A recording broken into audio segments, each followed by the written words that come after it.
መሬት ለሱ ነፍሱ ናት ከግቡ ቅንጣት ታህል ወደ ኋላ አላፈገፈገም ከኢትዮጵያ መገንጠል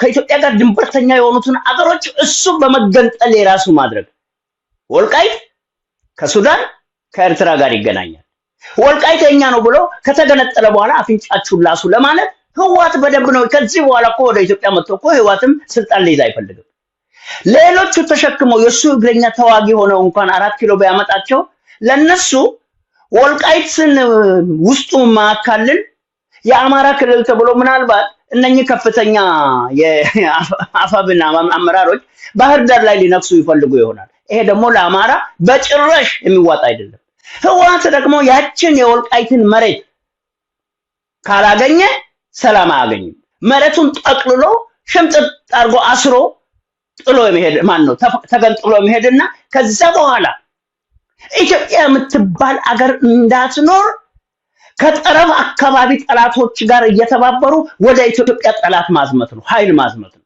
ይሄ ነው የህዋት ዓላማ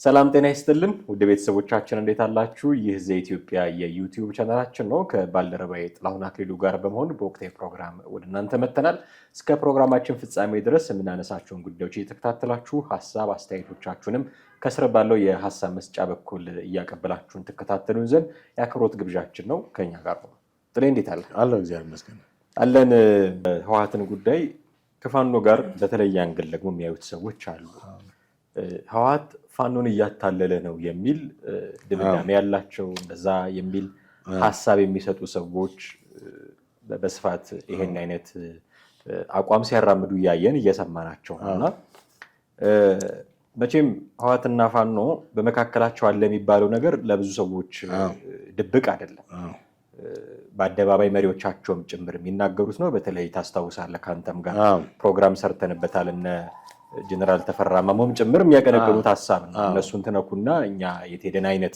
ነገርም የሚያነሱበት ነው ይሄ ግን የመሪዎቹ እንደዚህ ለህዋት ታማኝነት ማሳየት በኋላው የኋላ እንደው ባመሻሹም የመታለል ዕጣ ነው የሚገጥማቸው የሚል ድምዳሜ ያለው አስተያየት ሲሰጡ እየሰማን ነው አንዳንድ ሚዲያ ላይ የሚሰሩ ሰዎች ሪሊ ፋኖ ህዋት ፋኖን እያታለለ ነው ብለህ ታምናለህ እዚህ ጋር ሁለቱም ስትመለከተው ሙሉ ልባቸውን ሰጥተው ከምር አንድነት ፈጥረዋል ወይ የሚለውን ደግሞ ታነሳለህ ቲፒኤልኤፍ የታወቀ ነው በጫካም እያለ ብዙ አብሮት የነበሩትን ኃይሎች የመክዳት ሁኔታው ታሪክ የመዘገበው ነው ዛሬም ድረስ ብዙ ስለሱ ገድል ስታይ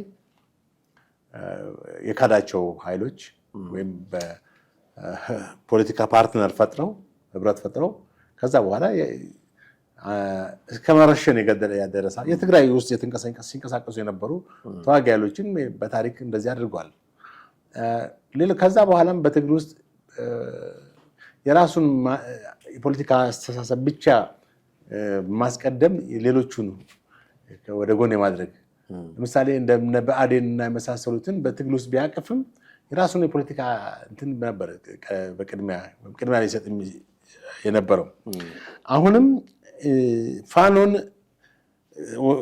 እንዲተባበር ወደ ትዚህ ትብብር ሲያስገባው እውነት ከፋኖ ጋር ጤናማ የሆነ ትብብር ኢኩቫለንት የሆነ ግንኙነትን ለማድረግ ፈልጎ ሳይሆን የራሱን የፖለቲካ እንትን አቺቭ ለማድረግ ነው የፖለቲካ ግቡን አቺቭ ለማድረግ ደግሞ ፋኖን እንዳንድ ምክንያቱም ፋኖ ያቋል የፋኖ ፓወር የዛን ጊዜ ወደዚህ ወደ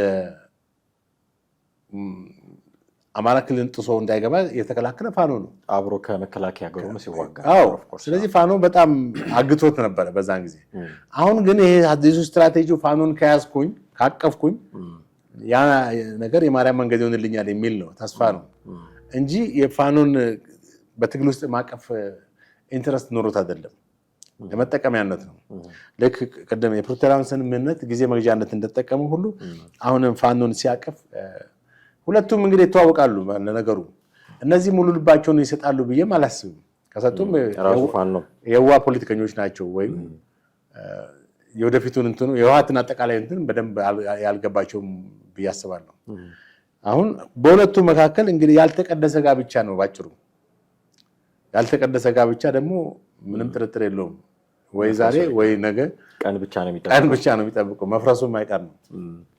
እና አንደኛ በፖለቲካ ርዕዮታቸውም እንግዲህ ሁለቱም ጠላት ብለው የሚሉትን መንግስት በስልጣን ላይ ያለው የብልጽግና መንግስት ስላለ ነው እንጂ ሁለቱን በታሪክ አንድ ላይ ያደርጋቸው የሚችል ምንም አይነት የፖለቲካ አስተሳሰብ ወይም የፖለቲካ ግራውንድ የለም። በየትኛውም መስፈርት እንዋሃድ እስቲ አንድ እንሆን እንኳን ቢሉ ሊዋሃዱ የሚችሉ ምክንያቱም ከታሪክ ስትመለከተው ቲፒኤልኤፍ በዋነኛነት ጠላት ብሎ የሚለው የአማራን ህዝብ ነው። ተመልከት እንግዲህ የአማራ ህዝብ የትግራይ ህዝብ ጠላት ነው ብሎ ነው በማኒፌስቶ ላይ ያቀረበው 1968 ገና 67 ሲመሰረት ጀምሮ በ68 አካባቢ ያወጣው ማኒፌስቶ ይሄ ነው።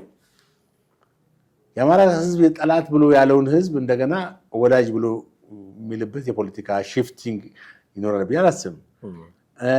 ህወሓት ማን ነው? ፋኖን ብትመለከተው ፋኖ ራሱ ህወሓትን እንደ ጠላት የሚያይ ኃይል ነው።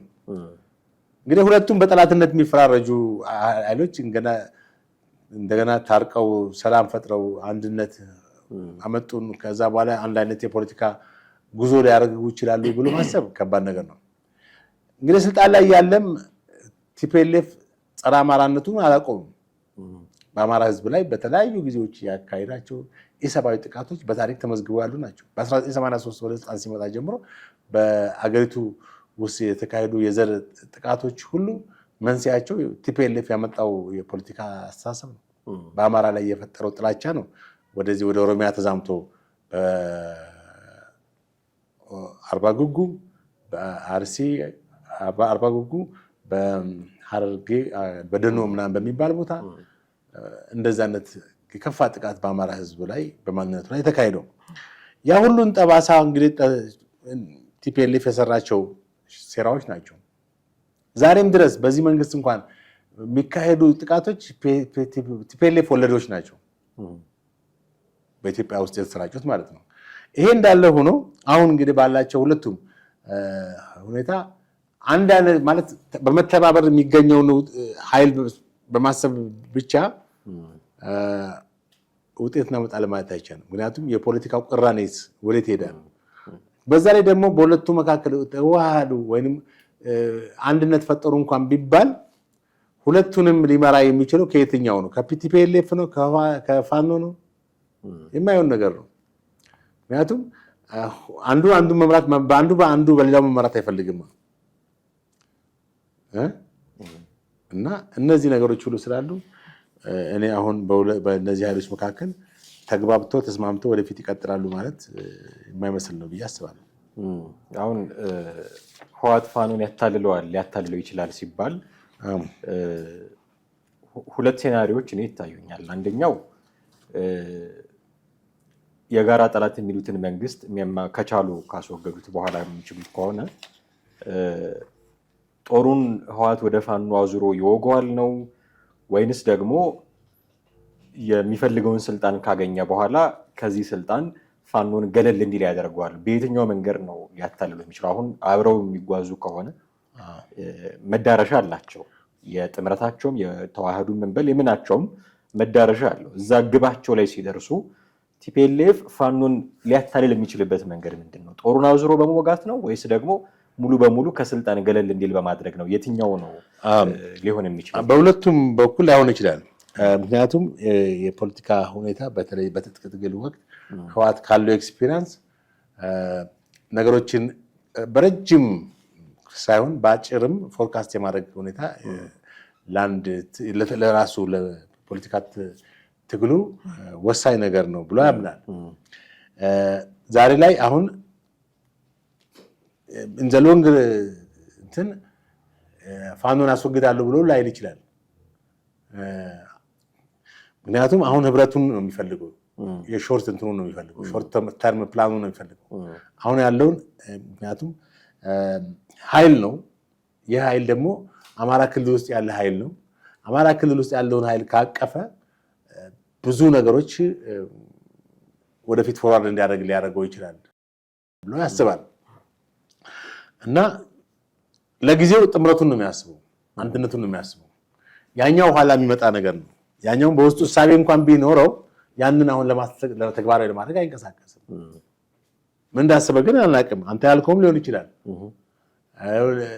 ከዛ በላይ ግን አሁን ባለው ሁኔታ አንድነቱን የፈለገበት ይህን መንግስት ያዳክምልኛል፣ የዚህ መንግስት ህልውና አደጋ ውስጥ ይከትልኛል ብሎ ያሰበውን ነገር ለማድረግ ነው የመጀመሪያ። ይህም ሾርት ተርም ፕላኑ ነው።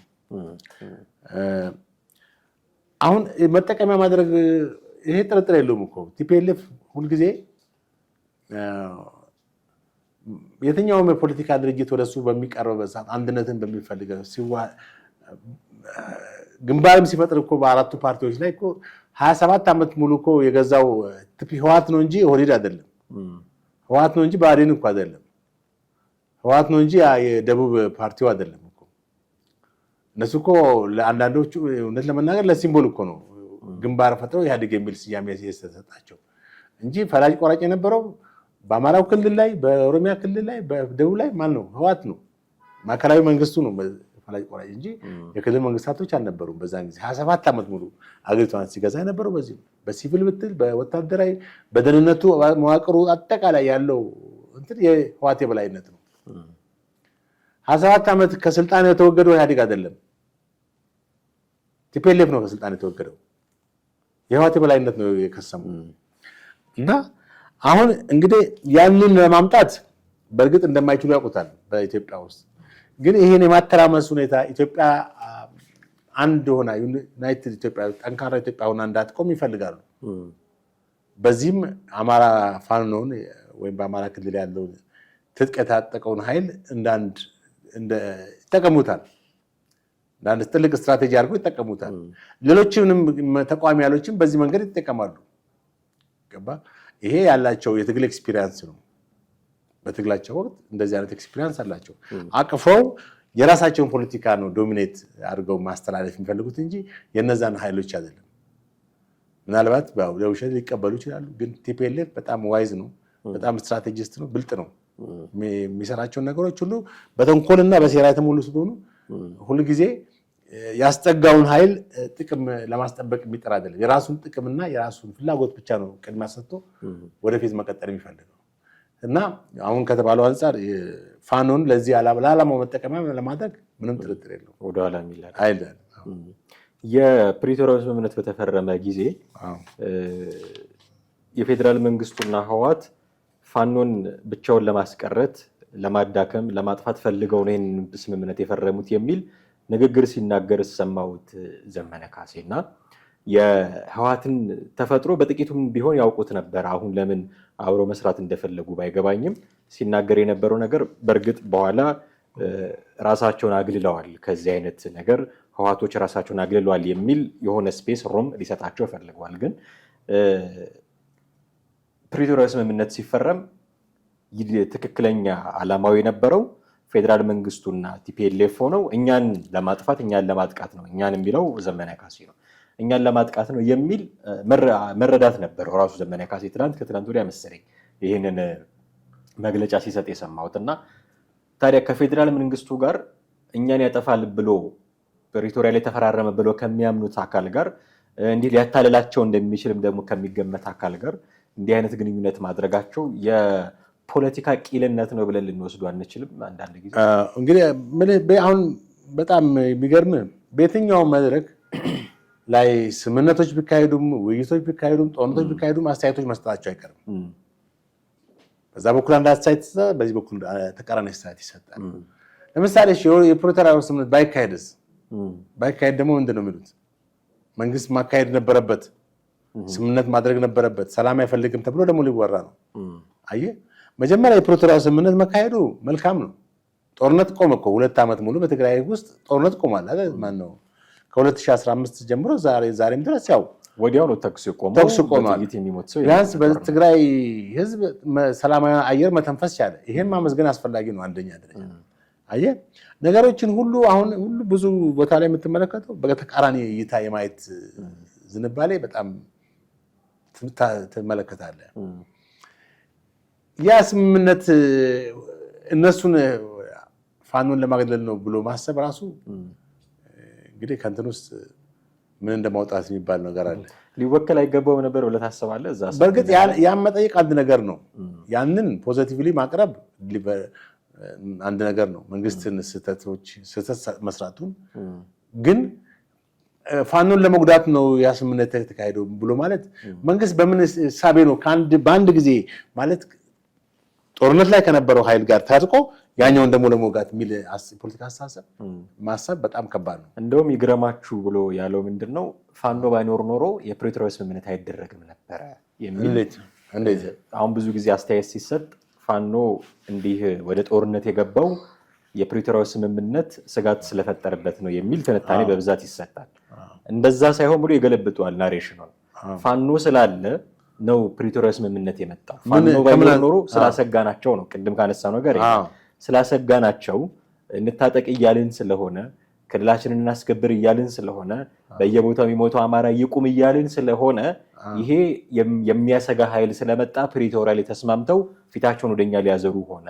እኛ ባንኖር ኖሮ የፕሪቶሪያ ስምምነትም አይፈራም ነበር የሚል ነው። አሁን እንግዲህ ምንም ለራስ በጣም ከባድ ከፍተኛ ግምት መስጠት ነው ማለት እኔ በቃ እንደዛ ከሆነ ታዲያ እንደዚህ የሚፈራ ኃይል ከሆነ ታዲያ ለምን በአጭር ጊዜ ውስጥ ስልጣን ይሄ መንግስት ገልብጦ ወደ ስልጣን አይመጣም? እንደዛ እንትን የሚል ከሆነ ማለት አሁን እሱ የራሱን ኃይል በጣም አጋኖ ነው ያስቀምጠው። ይሄ በጣም ትክክለኛ የሆነ አስተሳሰብ ነው። ከምን መነሻው ምንድን ነው? አሁን እኮ መነሻው የሌለው ወይም መነሻውማ የፕሪቶሪያ ስምምነት እሱ ገብቶኛል ነው የሚል ነው። እሱ ነው እንደዛ ነው። ግን ይሄን የተናገረበትን አስተሳሰቡን ነው የምልህ። የመንግስትን አስበው ነው እንዴት እንደዛ ምክንያቱም የሚያስኬድ ነው ወይ አስተሳሰብ? መንግስት በዛን ጊዜ ምንድን ነው በዛ ጊዜ ብቸኛ ጠላቱ ቲፒኤልኤፍ ነው። እነዚህ ወደ ጠላትነት ገቡ። ደግሞ አብረው የተዋጉ ነበር። እንዴ ጠቅላይ ሚኒስትሩ ሲያመሰግኗቸው አልነበረም እንዴ? አየህ ነገሮችን መገልበጥ ምልህ ትክክለኛ አይመስለኝም። እንደገና ደግሞ የነገሩን ኮዝና የነገሩን መነሻ በትክክል ተጨባጭ ግራውንድ ሳይኖር መናገሩን በራሱ ስህተት ነው። ምክንያቱም እሳቸው ጠቅላይ ሚኒስትሩ አፕሪሼት አድርገዋል። አፕሪሼት እያደረጉ ነው እንደገና እሱን ለመጉዳት እያሰቡ ነው ብሎ እንግዲህ የሚለው በአማራ ክልል መንግስት ደረጃ እኮ እንደውም ጦርነቱ ላይ ተሳትፎ ነበራቸው ለተባሉ ፋኖች እውቅና ተሰጥቷል። ከዛ በኋላ ነው እንግዲህ ነገሮች ሁሉ እንትን ያሉት አይደል? ልዩ ኃይል የሚለው እንትን እስከመጣ በኋላ ዲፍረንስ ሲባል ነው። እና መሰረት የሌለው ንግግር ነው ዘመነ እንግዲህ የተናገረው ብዬ ማስቡ። በእርግጥ ይሄን እውነት ብለው ደግሞ የሚያራግቡ ሰዎች አሉ። አሁን እኮ ችግሩ የአንድ ሰው መሳሳት ብቻ ሳይሆን ያንን አስተሳሰብ ሌሎችም አንድ ላይ ሲያስተጋቡት ነው፣ በሀገር ውስጥም በውጭም ያሉ ኃይሎች። ምክንያቱም ይሄ ነገር ልክ ነው ልክ አይደለም ብሎ ማገናዘብ ቀርቶ አዎ ልክ ነው ይሄ የዘመነ ሀሳብ ልክ ነው ብሎ አፕሮቭ ማድረግ ስህተት ነው። ምክንያቱም መንግስት በዛን ጊዜ ያለው ጠላት ቲፒኤልኤፍ ነው። ስለዚህ እያሰበ ያለው ስለ ስምምነቱ ነው። ከአማራ ጋር ግጭት በሌለበት ከፋኖ ጋር ግጭት በተፈጠረበት ሁኔታ ገና ለገና ስለሚፈራን የነሱ ልቦለድ እኮ ነው። የፋኖ የራሱ ልቦለድ አለው ማለት ነው። ያላሳተሙ መጽሐፍ አለ። ራሳቸው ለራሳቸው የሚሰጡት ግምት ነው ወይም በራሳቸው የፈጠሩት ዲሉዥን የቅዠት ሀሳብ ነው። መንግስት እንደዚህ አስቦ ነው ከቲፒኤልኤፍ ጋር ከቲፒኤልኤፍ ጋር ድርድር ነው የሚያካሂደው ወይስ ተባብረን እንደገና ፋኖን እንምታ የሚል ሀሳብ ነው? እዛ ድርድር ላይ ተኩስ እንዴት እናቁም፣ ጊዜ አስተዳደሩ እንዴት ይሁን፣ በጣም መሰረተ ልማት እንዴት ይሄን እንኳን አናላይዝ ማድረግ አልቻሉም እነዚህ ፋኖ አመራሮች። እኔ ቁጭ ብለው ኦሊሴንጆ ሲያደራድር ፋኖን እንዴት ስለ አማራ ህዝብ ነፃነትና አሁን መብት መታገላቸው ትክክል ነው። እሱ አይደለም ጉዳዩ። ግን አሁን የሚሰነዝሯቸው ሀሳቦች ከዛ ጋር በተያያዙ ይሄ እንደዛ ነው እንደዛ ነው እነሱ ብቻ አለ እነሱ ደጋፊ ሆኑ በውጭ ያሉ። አሁን ለምሳሌ በቀደም ሀብታሙ ሲናገር ሰምተዋል። ጠቅላይ ሚኒስትሩ ጦርነትን ፈርተው ነው አለ። የክረምት ነው ምናምን ይሄን ክረምት በጣም እያነሱት ነው። አዎ በቃ ክረምትም ያሉ እኔ የሀብታሙን ክረምትና የእንትኑ ይገርመኛል። በጣም እዚህ ሀገር እኮ በረዶ አይደለም ቢዘንበው ክረምታችን እኮ የታወቀ ነው። እንደነሱ ሀገር ክረምት የአሜሪካ ክረምት እኮ አይደለም ወይም የሰሜን አውሮፓ ክረምት አይደለም የኛ ሀገር ክረምት። በትግግር በረዶ እንደዚህ አቆም። ስለዚህ መንግስት ያው ሰላማዊ ጥሪ አቅርበዋል። ባለፈው ምክር ቤት ባቀረቡት ሪፖርት ላይ ሰላማዊ ጥያቄ ተናገሩ። በተጨማሪ ደግሞ ጎን ለጎን ኢትዮጵያ ጠንካራ ሰራዊት እንዳላት የማይበገር ኃይል እንደገነባች እንደውም ተሰብስበው ቢመጡ ሁሉ ሊበገር የማይችል ኃይል እንዳለ እንደማይፈሩ ተናግረዋል። ይሄ ትክክለኛ አካሄድ ነው። ምክንያቱም በሁለት መንገድ ነው የምትሄደው። እንደ አንድ አገር መሪ እንደዚህ ነው ማለት ያለብን። ሰላምን ስትጠይቅ ሰላም ምክንያቱም የተሻለ ነገር መሆኑ በጣም ለሰላም ለሁላችን አስፈላጊ መሆኑን የጠቀሱት ደግሞ ሰላምን ሲናገሩ ፈርቶ ነው እንዳይባል ደግሞ መከላከያ ኃይላቸው የሚያገዘው መከላከያ ጠንካራ መሆኑን ተናገሩ። አሁን እንግዲህ እሳቸው ይህን ማቅረባቸው እንደነ ሀብታሙ ትርጉም ዲክሽነሪ በእነሱ የራሳቸው ዲክሽነሪ ስላላቸው ማለት ነው። ዘመንም የራሱ ዲክሽነሪ ያለው ሀብታሙም የራሱ ዲክሽነሪ ስላለው አጠቃላይ የፋኖ የራሱ ዲክሽነሪ የጋራ የላቸውም መሰለኝ። ፈርቷል አለ ጠቅላይ ሚኒስትሩ። በጣም የሚገርም እኮ ነው። እና ከምን ተነስቶ ይሄን እንደሚል ያው ራሱ ያውቃል ነገሩ። በአንድ በኩል እዛ ሆኖ ለምን እንደ እውነተኛ ተዋጊ ከሆነ እውነተኛ ለህዝብ ነፃነት የሚያስብ ከሆነ እዛ ዩቲዩቡን ዘግቶ ለምን መጥቶ እዚህ መሳሪያ ይዞ አይዋጋም? እንደዛ ነው ጀግና ማለት እንደዛ ነው። ፈርቷል ካለ ጀግንነቱን ማሳየት የሚችለው ሲመጣ ነው። እሱ እዛ ሆኖ በዩቲዩብ እና በሶሻል ሚዲያ እየለቀቀ እየተናገረ ሌላውን ፈርቷል ማለት እዚህ መሬት ላይ የሚዋጋው ጦርነት ደግሞ የሚፈራ መሆኑ ትክክል እኮ ነው። ምክንያቱም ህይወት ነው የሚያጠፋው። ናቹራል ነው ጦርነት መፈራትም አለበት። አሁን እሱ በቃ በጦርነት መግባት የጀግንነት እንትን አድርጎታል። አየህ ባህላዊ ጨዋታችን ነው እንዳለው እንዳሉላ ማለት ነው። ሀብታሙ ደግሞ አዲሱ ባህላዊ ጨዋታ ሊል ነው ለአማራው ባህላዊ ዳንሳችን ያኛው ለትግራይ አሉላ የዛሬ 3-4 ዓመት በፊት ለትግራይ ባህላዊ ጨዋታ ነው አለ። እነዚህ ሰርጋችን አሁን ደግሞ ለዚህ ደግሞ ሀብታሙ ደግሞ ሰርጋችን ነው አለ። እንደዛ ነው የሚሉት ጦርነት ሰርጋችን ማለቱ አይቀርም። የሆነ ሆኖ እንግዲህ እንዲህ ባለው ሁኔታ ነው ያለው። ማብቃት ይኖርብናል። እዚህ ላይ የዛሬ ፕሮግራማችንን ጥሪ እጅግ አድርጌ አመሰግናለሁ። በርካታ ነገሮችን አንስተናል። ወደ ቤተሰቦቻችን እናንተም ከኛ ጋር ነበራችሁ ቆይታ እጅግ አድርገን እናመሰግናችኋለን። በሌላ ጊዜ በሌላ ርዕሰ ጉዳይ እንጠብቃችኋለን።